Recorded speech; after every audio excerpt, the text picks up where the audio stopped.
इस 19वीं शताब्दी में भी कोई भला आदमी है जो नहीं जानता कि पृथ्वी सूर्य के चक्कर लगाती है।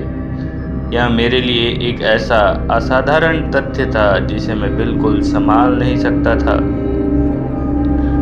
आप घबराए से क्यों लग रहे हैं? उन्होंने मेरे आश्चर्य की अभिव्यक्ति पर मुस्कुराते हुए कहा। अब जब मुझे यह पता चल गया है तो मैं इसे भूलने की पूरी कोशिश करूंगा।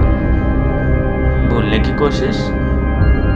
आप देखिए, उन्होंने समझाया, मैं मानता हूँ कि एक आदमी का मस्तिष्क मूल रूप से एक खाली सराय की तरह होता है और आपको इसमें अपने पसंद के हिसाब से फर्नीचर स्टॉक करने होंगे। एक मूर्ख कारीगर हर तरह की लकड़ी उठा लेगा जो उसके सामने आएगी और जानकारियाँ जो उसके काम आ सकती थी भीड़ में कहीं खो जाएगी, या सबसे अच्छे केस में आपस में ही उलझ जाएगी। अब एक कुशल कारीगर वास्तव में बहुत सावधान है कि उसे अपने मस्तिष्क के कमरे में क्या लेना है।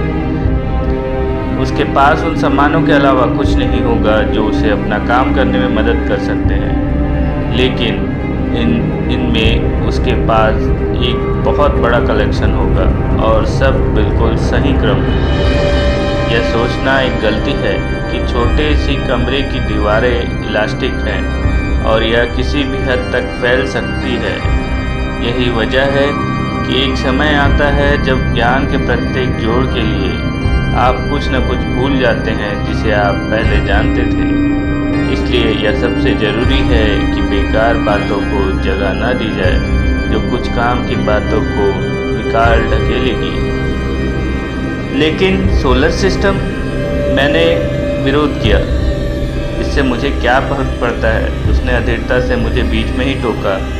आप कहते हैं कि हम सूरज के चक्कर लगाते हैं। अगर हम चांद के भी चक्कर लगाते तो इससे मुझे या मेरे काम को चवन्नी भर का भी फर्क नहीं पड़ेगा।